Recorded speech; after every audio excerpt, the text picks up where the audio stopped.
मोहतरम सामईन व नादिरीन, अस्सलामु अलैकुम व रहमतुल्लाहि व बरकातुहू। कोकन उर्दू टाइम्स के अंदर आपका इस्तकबाल है। एक बहुत ही अहम खबर लेकर आपकी खिदमत में हाजिर हुआ हूँ। खित्ते कोकन और ज़िला रायगढ़ के रोहा से ताल्लुक़ रखने वाले एक होनहार तालिब इल्म, मशहूर समाजी व रिफाही शख्सियत मोहतरम सलीम चोगले साहब के फर्जंद अर्जुमंद दानियाल सलीम चोगले रायगढ़ का पहला एयरक्राफ्ट इंजीनियर बनने का उन्होंने एजाज हासिल किया है। इस गोल तक पहुंचने का सफर उनके लिए कितना मुश्किल और कितना आसान रहा, इन्हीं सब बातों को जानने के लिए कोकन उर्दू टाइम्स के नुमाइंदे मौलाना आरिफ तैयबी साहब ने टेलीफोन के जरिए उनसे बात की है। आइए पूरी इंटरव्यू सुनते हैं। खासतौर पर यह इंटरव्यू उन तालिब इल्मों के लिए कारआमद साबित हो सकती है जो तालिब इल्म एयरक्राफ्ट इंजीनियर के मैदान में अपना कैरियर बनाने का मंसूबा रखते हैं। आइए सुनते हैं पूरी इंटरव्यू। अस्सलामु अलैकुम वरहमतुल्लाहि वबरकातुहू। वालेकुम अस्सलाम। जी, मैं मौलाना आरिफ, नुमाइंदा कोकल उर्दू टाइम्स रायगढ़ महाड़ से बात कर रहा हूँ। सबसे पहले दानियाल भाई, अपना तारुफ कराएं कि आप कहाँ से आते हैं, आपका तालीमी बैकग्राउंड क्या है, आप किस फैमिली से बिलोंग करते हैं, थोड़ा मुख्तसर तौर पे हमें बताएंगे तो अच्छा रहेगा हमारे व्यूवर्स के लिए। जी जी बिल्कुल। तो मेरा पूरा नाम दानियाल सलीम चोगले है जी। मैं रोहा से हूँ, रोहा रायगढ़ से। जी। मैंने अपना प्राइमरी एजुकेशन नर्सरी से 12th तक JM राठी इंग्लिश स्कूल रोहा से ही कंप्लीट किया। जी जी। फर्दर स्टडीज के लिए मैं पूना गया, वहाँ पे मैंने एयरक्राफ्ट मेंटेनेंस इंजीनियरिंग की स्टडी की। स्टडी करने के बाद मेरा 6 महीने का प्रैक्टिकल हुआ जो एयर इंडिया में हुआ, बॉम्बे में। जी जी। उसके बाद कोविड आ गया, मुझे जॉब नहीं लग रही थी। कोविड के बाद में सब कुछ जहाँ पे देखो वहाँ पे एयरलाइन वाले अपने स्टाफ को निकाल रहे थे। जी। 1.5 साल मैं घर पे ही रहा। तो घर पे मेरे मॉम डैड इन लोगों ने, घर वालों ने बहुत सपोर्ट किया कि लाइक इसमें तेरी गलती नहीं है कुछ, कोविड आ गया है, गिव अप मत कर। वैसा ही मेरा इन लोगों ने हौसला बनाए रखा कि लाइक गिव अप मत कर, गिव अप मत कर, जो तेरा एम है इंजीनियर बनने का वो जरूर होगा पूरा इंशाल्लाह। बेशक। तो 1.5 साल बाद अल्हम्दुलिल्लाह विस्तारा एयरलाइंस ने अपॉर्चुनिटी निकाला। विस्तारा एयरलाइंस का इंटरव्यू दिया, वहां पे अल्हम्दुलिल्लाह मैं टेक्नीशियन जैसा सिलेक्ट हो गया। वहां पे जब सारी कंपनीज टर्मिनेट कर रही थी उस टाइम पे, जब विस्तारा ने मुझे एक अपॉर्चुनिटी दिया, सो पहली कंपनी मेरी विस्तारा रही, जिसके लिए मैं हमेशा विस्तारा का मैं शुक्रगुजार रहूंगा कि विस्तारा ने मुझे अपॉर्चुनिटी दिया बढ़ने के लिए। 3.5 साल में वहां पे विस्तारा में काम किया एज ए टेक्नीशियन। जी। फिर मुझे अपॉर्चुनिटी मिली इंडिगो में एज ए इंजीनियर ज्वाइन करने की। जी जी। वहाँ का इंटरव्यू क्लियर किया, अल्हम्दुलिल्लाह मैं अभी एज ए इंजीनियर काम कर रहा हूँ और मेरे पास अभी 2 एयरक्राफ्ट साइन करने की अथॉरिटी है, वो है ATR और एयरबस। कहाँ पे ये आप काम कर रहे हैं फिलहाल, कहाँ के एयरपोर्ट पे? फिलहाल मैं अभी पुणे एयरपोर्ट पे हूँ। मैं विस्तारा में बॉम्बे में था, अभी पुणे में हूँ। जी। और एक ये चीज़ है थी कि आपने रायगढ़ का पहला मुस्लिम एयरक्राफ्ट इंजीनियर बनने का एजाज़ हासिल किया है, इस पर आप कितनी खुशी महसूस करते हैं? ये खुशी तो बहुत है कि लाइक बचपन में जब हम एयरक्राफ्ट देखते थे सिर्फ टेरेस पे से देखते थे कि लाइक एयरक्राफ्ट जा रहा है कैसे, उड़ रहा है कैसे, बस वो टेरेस पे से देखते थे हम। आज वही एयरक्राफ्ट को मैं साइन कर रहा हूँ, मेरे साइन पे वो एयरक्राफ्ट उड़ रहा है। जी, ये लम्हा बड़ा आपके लिए खुशी का पल है, क्या बोलते हैं?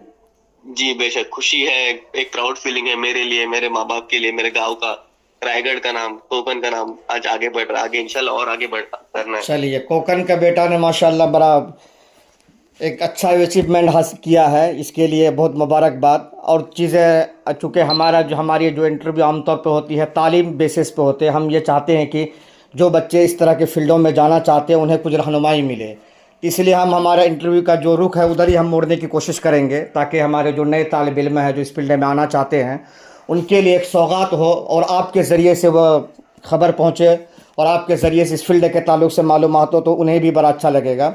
सबसे पहले ये मुझे बताइए कि एयरक्राफ्ट इंजीनियरिंग क्या होता है, इसमें क्या काम रहता है, बच्चे क्यों जाएं इसमें? अगर बच्चे अगर इसमें जाना चाहते हैं, अगर आपका इंटरेस्ट एयरक्राफ्ट पे काम करना है, एविएशन पे काम करना है, एविएशन फील्ड में काम करना है। नहीं, एयरक्राफ्ट इंजीनियरिंग में जो बच्चे काम करते हैं वो असल काम क्या रहता है उसमें? हम लोग अगर सिंपल लैंग्वेज में अगर बोले हाँ तो जी जी, हम लोग एयरक्राफ्ट के डॉक्टर्स है। जैसे एक इंसान बीमार होने पे डॉक्टर के पास जाता है, बेशक जी वैसे जी। ही एयरक्राफ्ट का कुछ भी फॉल्ट आता है, कुछ भी उसको ठीक करना हो, उसका मेंटेनेंस करना हो, ये एक एयरक्राफ्ट इंजीनियर और टेक्नीशियन की रिस्पॉन्सिबिलिटी है। जी जी। टेक्नीशियंस और इंजीनियर्स में फर्क ये है कि टेक्नीशियन एयरक्राफ्ट पे काम कर सकते हैं, लेकिन वो जो काम कर रहे हैं टेक्नीशियंस, उसको साइन करेगा इंजीनियर ही। हाँ, सुपरविजन करके उसको साइन करेगा जी। इंजीनियर की ही है। जी जी जी। तो जब आपको जॉब लगे एज अ फ्रेशर, जब जॉब लगेगी तो आप एज अ टेक्नीशियन काम करोगे। जी जी। टेक्नीशियन में जब आपका हाथ बैठेगा, आपका एक्सपीरियंस आएगा, आप जब इंजीनियर बनने के लिए एलिजिबल हो जाओगे, जी जी। तब फिर आपको एक और इंटरव्यू क्लियर करना पड़ेगा, जिसमें आपका नॉलेज चेक किया जाएगा कि ये बंदा जो टेक्नीशियन जैसा काम किया है वो एज अ इंजीनियर रिस्पॉन्सिबिलिटी ले सकता है या नहीं ले सकता है। जी जी। अगर ले सकता है तो उसका इंटरव्यू क्लियर किया जाता है और उसको आगे की प्रोसीजर मिलती है, जिसको हम ऑथोराइजेशन बोलते हैं। जिसका मुझे ऑथोराइजेशन अभी है, वो जो अभी ATR का भी ऑथोराइजेशन है और एयरबस का भी है, जिसका मुझे अभी नॉलेज है। जी जी।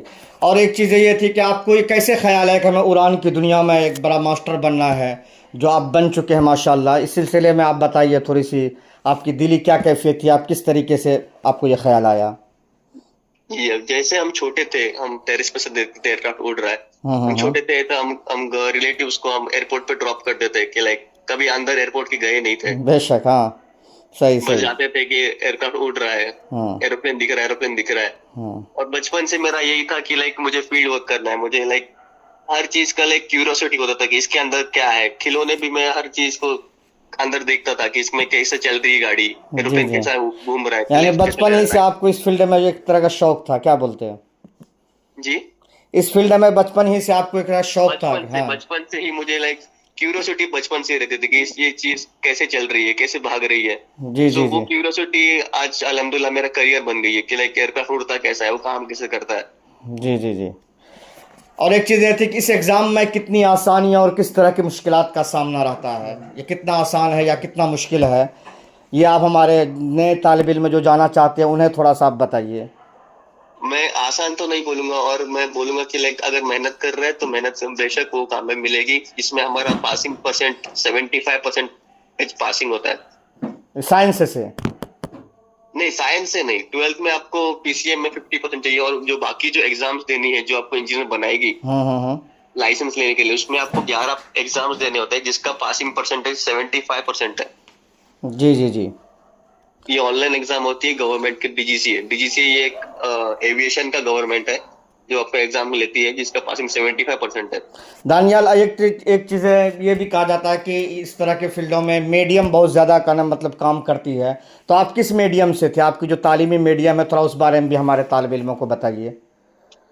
मैं तो इंग्लिश मीडियम से ही था, बट ऐसा नहीं है कि लाइक इंग्लिश मीडियम वाले ही इस फील्ड में आ सकते हैं। जी जी, मैं वही पूछना चाह रहा हूँ, क्या उर्दू मीडियम के बच्चे भी इस तरह के बड़े एग्जाम में भी अपने आप को मनवा सकते हैं? आपकी क्या राय है? बिल्कुल बिल्कुल, मेहनत और दुआओं के जरिए क्यों सब कुछ मुमकिन है। हाँ, एक मेहनती है जज्बा वाला अगर कोई बच्चा हो तो किसी भी मीडियम से आए तो कहा कि इस तरह के एग्जाम और इस तरह की अपॉर्चुनिटी चीज को हासिल कर सकता है, आप ये कह रहे हैं, ठीक है ना? बेशक बेशक। और किसी को भी लाइक इस फील्ड में आगे बढ़ना है या इंटरेस्टेड है, वो मुझे कभी भी कांटेक्ट कर सकते हैं। मैं उनको गाइड करने के लिए हमेशा रेडी हूँ। जी, ये बहुत अच्छी बात आपने बताई। खास के हमारे जो व्यूवर्स हैं, जो बच्चे भी देख रहे हैं हमारे जो वीडियो को देखते हैं, उनसे भी दरख्वास्त है कि आप दानियाल से इस तरह की चीज़ों के लिए रब्ता कायम कर सकते हैं।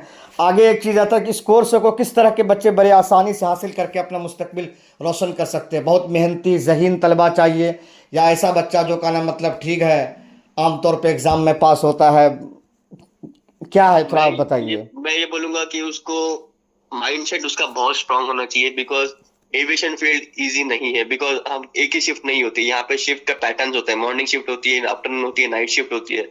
ये शिफ्ट के पैटर्न्स में उसका माइंड स्ट्रांग होना चाहिए कि लाइक जितना उसको आराम एक AC में बैठ के ऑफिस में नहीं मिलेगा, बाहर कभी उसको धूप में काम करना है, कभी बारिश में काम करना है, कभी सर्दी में काम करना है, तो उसका मेंटली उसको स्ट्रांग बनना पड़ेगा कि उसको इस कंडीशन में उसको काम करना पड़ेगा, और उसमें कोई एक्सक्यूज नहीं है आपको, क्योंकि एक वहां पे एयरक्राफ्ट के नीचे कोई छत नहीं है, कोई कुछ नहीं है। सो आपको कभी धूप में काम करना है 40 डिग्री टेम्परेचर में, कभी बारिश में भी करना है, बारिश में करना है। जी सो जी ये जी। कंडीशंस ध्यान में रख के कि तुम इस चीज के लिए माइंडसेट आपका स्ट्रांग हो, सो इस फील्ड में वो रह सकते हैं। एयरक्राफ्ट इंजीनियरिंग में जो हम 12वीं में जो अपना चूज करते हैं सब्जेक्ट, किस फील्ड से जाना चाहिए, इकोनॉमिक, साइंस या क्या है, थोड़ा बताइए मुझे इस फिजिक्स, बार। Chemistry, maths. Physics, chemistry, math में बच्चों को 12वीं करना चाहिए। जी। 12वीं के बाद फिर इसका किस तरह प्रोसीजर है इस फील्ड में जाने के लिए, थोड़ा इस बताइए। फील्ड में ये मुंबई, पुणे में कॉलेज, हर जगह कॉलेजेस है इसके, इसका ऑल अलग ओवर अलग। इंडिया अलग अलग शहरों, बड़े बड़े शहरों में कॉलेजेस होंगे, आप ये कह रहे हैं ना। जी जी। जी। एयरक्राफ्ट मेंटेनेंस इंजीनियरिंग का कॉलेज रहेगा, एयरक्राफ्ट मेंटेनेंस इंजीनियरिंग। वहाँ जाके क्या करना है शुरू में, 12वीं के बाद इनको किस तरीके से पहुंचना है। वहां पे अगर आपका 12वीं में अगर फिजिक्स, केमिस्ट्री, मैथ्स में 50% अबव है तो एडमिशन हो जाता है। जी जी। इस कोर्स के करने में बहुत सारे लोग ये भी फिक्रमंद रहते हैं कि कितना खर्च आता है, आप अगर कुछ बता सके इस बारे में, आपको कुछ समझ में आ रहा तो। जब मैं पास आउट हुआ था तब अराउंड 6 लाख के आसपास खर्चा हो गया था, बट अभी फीस बढ़ गई है। सो मे बी मैं अभी एग्जैक्ट फीस पता नहीं है, बट शायद वो 7-8 लाख पहुंच गई है। ये कितना इसका ड्यूरेशन कितना, यानी कितने साल का ये कोर्स है। ड्यूरेशन टोटल 3 साल का। 3 साल का है ना, यानी 12वीं के इसमें बाद 3 साल आपको। प्रैक्टिकल इंक्लूडेड है। जी जी। प्रैक्टिकल इसमें भी इंक्लूड है ना। जी जी जी। और एक चीज़ है, हमारे जो तालिब इल्म अभी आपकी बातें सुन रहे हैं माशाल्लाह, वीडियो के ज़रिए से वो उन तक बातें आपकी जाएगी। तो मैं ये कह रहा था कि इस तरह की इसमें जो कोर्सेज हैं, इसमें कितना स्कोप है फॉरेन में, खुद भारत के अंदर, थोड़ा इस सिलसिले में बताइए मुझे। अभी अगर मैं सच में बोलूं तो अभी जो 2-3 साल में एविएशन जो बूम पर है, जी तो जी। अभी ये बेस्ट टाइम है, क्योंकि आपको पता ही कि एक न्यूज वगैरह में लोगों ने देखा हो कि इंडिगो ने इतने एयरक्राफ्ट ऑर्डर किए, एयर इंडिया ने इतने एयरक्राफ्ट ऑर्डर किए। सो 2030 तक मैं बोल रहा हूँ लगभग और 400-500 एयरक्राफ्ट इंडिया में आने वाले हैं। सो एयरक्राफ्ट आने वाले हैं तो इंजीनियर्स भी चाहिए, जी जी जी। टेक्नीशियंस भी चाहिए। तो ये कहाँ से आएंगे, ये हम यही कॉलेज से पास आउट जो बच्चे उनको ही लेंगे ना। जी जी जी। सो 2030 तक मैं बता रहा हूँ कि लाइक और 700-800 एयरक्राफ्ट इंडिया में आने वाले हैं। नहीं, ये ऐसा कोर्स है कि जो ट्रेंड में है, अगर बच्चा अगर करता है 2 साल, 4 साल, 5 साल में, तो उनके लिए भी अपॉर्चुनिटीज़, स्कोप भारत में भी, भारत के बाहर, इंडिया से बाहर भी क्या इस फील्ड में स्कोप है, क्या इंडियन इंजीनियर को वहाँ एक्सेप्ट करते हैं, इस बारे में क्या रहनुमाई करते हैं आप। हाँ, यहाँ पे अगर एक बार आपका लाइसेंस हो गया, जी जी। एक बार आपने गवर्नमेंट का लाइसेंस ले लिया, सो लाइसेंस वो बाहर जाके कन्वर्ट हो जाता है। ऐसा। जी जी जी। चलिए, ये तमाम चीज़ें थी, और कुछ अगर इस कोर्स के बारे में अपने तरफ से मुझे बताना चाहेंगे जो इनके बहुत फैक्ट हो या बहुत ज़रूरी हो, जो हमने नहीं पूछा आपसे, अगर इस जानिब भी हमारे तालिब इल्म जो नए अभी जाना चाहते हैं उनकी रहनुमाई करना चाहें, तो किस मैं तरीके से। बस यही बोलूंगा कि जैसे मैंने गिव अप नहीं किया कि लाइक 1-1.5 साल मुझे जॉब नहीं मिल रहा है तो मैं फील्ड चेंज करूँ।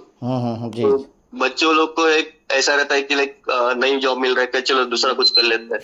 पहली बात कि लाइक गिव अप नहीं करना है, और चैलेंजेस आएंगे लाइफ में, बहुत चैलेंज आएंगे। ये एविएशन फील्ड इतना इजी नहीं है जी जी। जितना मतलब बाहर से दिखता है। अंदर क्या क्या सैक्रिफाइस करने पड़ते हैं, ये सब मैं बताया एग्जांपल के तौर पे कि मौसम कैसा है, हमको काम करना ही है, हमको खड़े रहना ही है। इससे लोग तो मतलब ज्यादा बारिश हो गई, कुछ लोगों को वर्क फ्रॉम होम मिल जाता है, यहाँ पे कोई ऑप्शन नहीं है वर्क फ्रॉम सही होम सही, आपको फील्ड ही में काम करना है। जी। हमको एयरक्राफ्ट पे खड़ा रहना है, हमको पैसेंजर्स की सेफ्टी देखनी ही है, और हमको साइन करना ही एयरक्राफ्ट, चाहे वो धूप हो, बारिश हो, गर्मी हो, सर्दी हो, या बर्फ ही क्यों ना गिरे हो। आखिर में ये चीज़ आपसे पूछना है कि आपके वालिदैन, आपके परिवार का कितना सपोर्ट रहा इस काम में, उनको आप क्या कहना चाहेंगे, थोड़ा बताइए मुझे। जी, मैंने जैसे बताया कि लाइक मैं 1-1.5 साल तो मैं घर पे ही था, तो उन्होंने मुझे हौसला दिया कि गिव अप मत कर, हो जाएगा इंशाल्लाह। उनकी मेहनत थी, उनकी सैक्रिफाइसेस बहुत है। बेशक मेहनत मेरी थी, बट उन्होंने सैक्रिफाइस जो किए हैं, उन्होंने जो सैक्रिफाइस किए हैं, दुआएं की है, आज उन्हीं के जरिए मैं यहाँ तक पहुंचा हूँ, और आगे भी इंशाल्लाह उनकी दुआओं से, इनकी मेहनत से ही, इनकी सैक्रिफाइस से ही मैं जहाँ भी पहुंचूंगा। इनको माँ बाप की दुआएं, इनका सपोर्ट, इनका सैक्रिफाइस कभी नहीं भूलूंगा। चलिए, यही तक इंशाल्लाह आपसे बात होगी, थोड़ी तवील 15 मिनट की बात हमारी हो चुकी है। इंशाल्लाह आपके वालिद मोहतरम से भी हम स्पेशल कॉल लगा के बात करते हैं। बाकी आप हमारे साथ जुड़े, इसके लिए आपका बहुत बहुत शुक्रिया। इस तरीके से आप आगे बढ़ें, आप ज़िंदगी में बहुत कुछ अचीव करें, यह हमारी नेक ख्वाहिशात आपके साथ है। आमीन, बस दुआओं की ज़रूरत है। दोस्तों, जी जी जी। अभी आप दानियाल सलीम चोगले को सुन रहे थे। हमारे नुमाइंदे हजरत मौलाना आरिफ तैयबी साहब ने उनके वालिद सलीम चोगले साहब से भी बात की है और जानने की कोशिश की है कि दानियाल को उन्होंने किस तरह इस बड़े कैरियर प्रोजेक्ट के तरफ मुतवज्जे किया और क्या कुछ कुर्बानियां उन्हें देनी पड़ी। आइए उनकी पूरी गुफ्तगू समाअत फरमाते हैं। जी अस्सलाम वालेकुम। वालेकुम सलाम वरहमतुल्लाह। जी सलीम भाई, आरिफ हुसैन तैयबी कोकन उर्दू टाइम्स का नुमाइंदा हूँ। मैं आपसे आपके दानियाल के बारे में सबसे पहले आपको बहुत मुबारकबाद देता हूँ कि एयरक्राफ्ट इंजीनियरिंग उन्होंने क्रैक किया है और बहुत ही बेहतर तरीके से उन्होंने जो हमारे सवालात के जवाबात दिए और ख़ास करके इस इलाके के बच्चों के लिए उन्होंने बहुत सारे पैगामात दिए हैं जो बच्चा इस फील्ड में आना चाहते हैं। तो आप हमारी मुबारकबाद कबूल कीजिए और ये बताइए कि किस तरह की मेहनत उसके पीछे आपने किया था कि आपका बच्चा माशाल्लाह इतना कामयाब बनकर निकला है। जी अस्सलाम वालेकुम। वालेकुम सलाम वरहमतुल्लाह। मैं पहले कोकन उर्दू टाइम्स की आपको शुक्रिया अदा करना चाहता हूँ जो मीडिया के जरिए अपने फलाई का काम करते हैं और लोगों की रहनुमाई करते हैं आप। जी जी, मैं आपको शुक्रिया अदा करना चाहता हूँ। जी शुक्रिया, जज़ाकल्लाह। जी जी जी। पहली बात तो मैं आपको बताता हूँ बच्चों की रहनुमाई और बच्चों की तरबियत जी, ये बचपन से माँ बाप को ही करना है। बेशक देखो, बेशक। तालीम जो है स्कूल कॉलेज में मिलेगी लेकिन तरबियत ये घर से आना चाहिए। जी जी बेशक। पहली बात तो मैं ये कहना चाहता हूँ कि उस्ताद की इज्जत और अपने वालिदैन की इज्जत। जी, दुनिया में दो शख्स ही ऐसे हैं जो अपने बच्चों को और अपने स्टूडेंट को अपने से ऊपर देखना चाहते हैं। बेशक दुनिया में दो ही शख्स ऐसे हैं। बेशक। हाँ, तो ये तो बड़ी चीज है। और दूसरी बात ये है कि आपको अगर सूरज जैसा अगर चमकना है ना जी तो पहले सूरज के जैसा आपको जलना सीखना पड़ेगा। बेशक, बड़ी अच्छी बात है। जी जी जी। दानियाल के और दूसरी बात मैं कहना चाहता हूँ कि बच्चों को क्या बनना है, क्या बच्चा चाहता है, ये वालिदैन को बचपन से ही उसको ऑब्जर्व करना चाहिए कि इसका इंटेंशन क्या है, ये क्या चाहता है। अभी जैसे मैं आपको एग्जांपल देता हूँ, जब दानियाल छोटा था, मान लो 2-3 साल का, तो जो टॉयज लाने बोलता था तो टॉयज में ज्यादातर वो एरोप्लेन ये चीजें लाने बोलता था। जी जी। उस वक्त उस वक्त भारी से भारी भी टॉयज आए ना तो वो रात में तोड़ता था उसको। सुबह में पूछे बाबा तोड़ा क्यों तो नहीं है, तो डैडी मैं देखना चाहता हूँ कि इसमें पेट्रोल कहाँ से जाता है, ये लाइट कैसे चलती है, ये क्या कैसा होता है। तो हमने उस वक्त हमने ऑब्जर्व किया कि इसका इंटेंशन क्या है। बेशक। तो उसको बचपन से दो शौक थे, एक तो एनिमल के बारे में उसको रिसर्च करना, उसके बारे में जानना। हाँ उसके बारे में जानना उसको। तो दो चीजें ऐसी थी ये। तो मैं अभी चाहता हूँ कि अल्हम्दुलिल्लाह दानियाल पूरे भारत का नाम पूरे दुनिया में रोशन करे।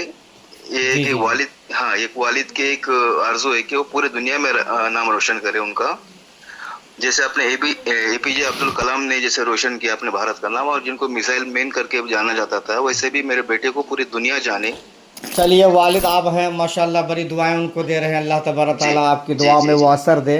दानियाल ने भी बड़ी अच्छी बातें बताई और मैं ये भी आगे आपसे जानना चाह रहा था क्योंकि हमारा जो आमतौर पर जो हम इंटरव्यू करते हैं, हम ये चाहते हैं कि इलाके के बच्चों को इस तरफ रहनुमाई मिले। तो आपने बताया कि दानियाल ने अपने खेल में कहना मतलब उन्होंने असली ज़िंदगी और असली करियर को भी वो अपने आप हासिल कर लिया। कहना मतलब खेल की दुनिया से ये चीज़ें शुरू हुई और हकीकत की दुनिया तक वो चले गए माशाल्लाह। इसके पीछे कितनी कुर्बानियाँ रही आपकी कि एक बच्चा है बहुत दूर दूर तक जा रहा है इंटरव्यू के लिए, अब काम करने के लिए, इसके पीछे आपके और आपके उनकी वालिदा की किस तरह की कुर्बानियाँ रही, क्या मेहनत करते रहे आप लोग, किस तरह की हालात से जूझते रहे, थोड़ा इस बारे में भी अगर बताइए कि बच्चा दूर जा रहा है तो टेंशन हो रही है, तो वो सब चीज़ें बर्दाश्त करना, तो वो थोड़ी सी। जी हाँ, तो दानियाल जब 12th के बाद उसको पुणे जाने का था तो दानियाल की एक हैबिट ऐसी थी कि वो अपने माँ के हाथ के सिवा किसी का खाना नहीं खाता था। बेशक। हाँ जी जी जी। किसी का खाना नहीं खाता था घर में, खाली उसको माँ के हाथ का खाना ही चाहिए। जी। तो हम सोचते थे बाहर जाएगा हॉस्टल में कैसा खाना खाएगा ये। हाँ सही। हाँ, ये तो बहुत बड़ी कुर्बानी है और घर से पहली बार जाने वाला बच्चा ये, तो खाना कैसा खाएगा माँ के बगैर। तो अल्हम्दुलिल्लाह उसने बहुत एडजस्ट किया अपनी जिंदगी को, हद से ज्यादा एडजस्ट किया उसने। हॉस्टल का खाना खाना, स्टडी करना, बहुत उसने एडजस्ट किया। वालिदैन के साथ बच्चे ने भी काफी कुर्बानियां दी, जैसा कि उन्होंने इंटरव्यू में बताया कि मैं उसको जब छोड़ के आया पुणे में तो खुद मेरे आंखों में आंसू आ रहे थे कि ये बच्चा रहेगा कैसा वहाँ पर। सही सही। माँ तो कई महीनों तक रो ही रही थी उनकी। चलिए, ये बच्चा, वालिदैन की हाँ बड़ी कुर्बानियाँ थी। बेशक जी आपने जो कहा कि जी, बच्चों को छोड़ना या कहीं पे घर से अलग करना इतना आसान नहीं होता है, आसान नहीं होता है। लेकिन कुछ चीज़ों को चमकाने के लिए उसके पीछे की बड़ी मेहनत होती है, तो वो आपने दिया है। मुझे जी खबर ये भी मिली कि आपकी एक बच्ची भी वकालत की फील्ड में माशाल्लाह ये उन्होंने भी जी एक जी बड़ी जी। कामयाबी हासिल की है। उस उस सिलसिले में हाँ भी उस बताइए कि उनका भी क्या कैसा तालीमी सफ़र रहा, थोड़ा सा बताइए मुझे। हाँ, महविश ने, हमारे बच्चे महविश है, उसने अभी जस्ट एक LLB की है उसने। जी जी। तो अपने रोहा तालुके में वो पहली मुस्लिम लड़की है जिसने LLB की है। LLB की है, कहाँ से की है, हाँ, कौन से ये से थोड़ा कॉलेज का नाम बताइए। उसने जो पूना में इनामदार कॉलेज है वहाँ हाँ। से उसने LLB की है उसने। उसका पहले से ही ख्वाब थे कि मैं कलेक्टर बनूं करके। जी जी। तो कलेक्टर, क्योंकि अल्हम्दुलिल्लाह कोकण अल्पसंख्यक में वाइस प्रेसिडेंट होने के नाते हम 14-15 साल तक UPSC MPSC एग्जाम कैसे देने के हम ये कर रहे थे। तो अपने घर पे सब IAS ऑफिसर आते थे, तो उसको पहले से ये इसका ये था जी कि डैडी कलेक्टर को सब सलाम करते। क्या बोला? हाँ, कलेक्टर को सब सलाम करते। तो डैडी मैं कलेक्टर बनूंगी। जी जी जी। तो हमने सोचे कि पहले उसको लॉ करने दो, उसके बाद वो UPSC की UPSC की एग्जाम। फील्ड में भी जाने का इरादा है उनका। जी जी जी। अभी LLM करने के लिए उसने गई है वो। अभी हो जाएगा उसे LLM, 2 साल का LLM है उसका। जी ये अब मैंने भी कई अखबार में पढ़ा है कि आपके बच्चे ने 10वीं से लेकर 12वीं तक फजंदार हाई स्कूल वहूर, बहुत ही एक जी जी तालीमी जी। मैदान में बड़ा नाम है इस ट्रस्ट का, वहाँ से हाँ की है का ना, मतलब ये समझ में नहीं कि रोहा और आपकी बच्ची यहाँ से की कैसे, थोड़ा इस बारे हाँ, में भी उनके बताइए हाँ, जी। नर्सरी से लेकर 10th तक उसने JM राठी स्कूल में तालीम हासिल की। रोहा रोहा है ना। रोहा में। जी जी। तो अभी उसको लेने का था 11th-12th में कॉमर्स लेने का था उसको। जी जी। तो कॉमर्स इंग्लिश मीडियम में अपने रोहा में नहीं था। हाँ हाँ तो रऊफ भाई मेरे अच्छे ताल्लुकात हैं उनसे, रऊफ भाई हाँ, फजंदार से। फजंदार तो चेयरमैन साहब, हाँ जी जी। जी जी हाँ। हाँ हाँ तो उनके कॉलेज में 11th-12th में वहाँ पर रही वो। और रहने के लिए उसे खाला के इधर महाड़ में रहती थी वो। जी जी जी जी। मैं विषय खाला 2 साल उधर निकाले, उसमें बाद में वो पुणे गई फिर। जी जी जी। जी। चलिए माशाल्लाह ये तो सब, हाँ बोलिए। नहीं, मैं खाली बोलना चाहता हूँ कि बच्चों को है ना मोबाइल से बहुत दूर रखा करो। ये हाँ मैं हाँ, हर वही पेरेंट्स को मैं बोलता पूछने हूँ। वाला था कि आप पेरेंट्स जी को क्या पैगाम लास्ट में देना हाँ, चाहते मैं हैं। पेरेंट्स को पैगाम देना चाहता हूँ कि बच्चों को मोबाइल से दूर रखिए। क्योंकि एक तो मोबाइल जो है ना, एक तो बच्चों को हैंग करेगा या टिकटॉकर बनाएगा। बेशक। 2 चीजें ही मोबाइल करेगा। सही सही सही। हाँ आजकल के मोबाइल की भी कहना मतलब बुराई जो है हर घर तक, हर बच्चा का ना मतलब इसका दिलदादा हो गया। आप कहीं भी जाइए, मैं हिंदुस्तान के अलावा मैं फ़ॉरेन की बात करता हूँ, मैं गया हूँ तो पूरी दुनिया में बच्चा इसका दिलदादा। किस तरीके से कि वालिदैन क्या करे कि इन आदतों से बच्चे दूर रहें, कुछ आपके पास टिप्स हो, चूँकि आप सामाजिक कारकुन हैं तो इस सिलसिले भी कुछ रहनुमाई कर सकते हैं वालिदैन की आप। आजकल सर बच्चा अगर दूध नहीं पीता है ना, तो उसकी माँ है उसके हाथ में हाँ मोबाइल यानी देती है। आप, हाँ जी जी जी जी। मैं एक आर्टिकल पढ़ा हूँ कि बिल गेट्स, जी दुनिया का 2 नंबर 3 नंबर रिचेस्ट मैन, जी। बिल गेट्स ने अपने 3 बच्चों में से एक बच्चा जब 22 साल का हुआ तब उसके हाथ में मोबाइल दिया सर। ऐसा, हाँ बिल जी गेट्स, जी। यस हाँ। तो एक देखिए, बच्चा जब 18 साल का हुआ तो उसके हाथ में मोबाइल दिया उसने। यानी आप कह रहे हैं कि वालिदैन बचपन ही से बच्चों को आदी बनाते हैं। आमतौर पर अगर वो दूर रखना चाहे तो ये पॉसिबल है। हाँ जी, पॉसिबल है वो। जी जी। चलिए इंशाल्लाह बिल मुशाफा भी आपसे कभी मुलाकात होगी इस सिलसिले में, और भी आपसे जानने की कोशिश करेंगे। अब अपने इंटरव्यू को यहीं तक ख़त्म करते हैं। आपने वक्त दिया, आपका बड़ा शुक्रिया। अल्लाह तबारक ताला आपको और आपकी फैमिली को, आपके बच्चों को जो सरैया नसीब करे, हर मैदान हर फील्ड में आपको कामयाबी नसीब करे।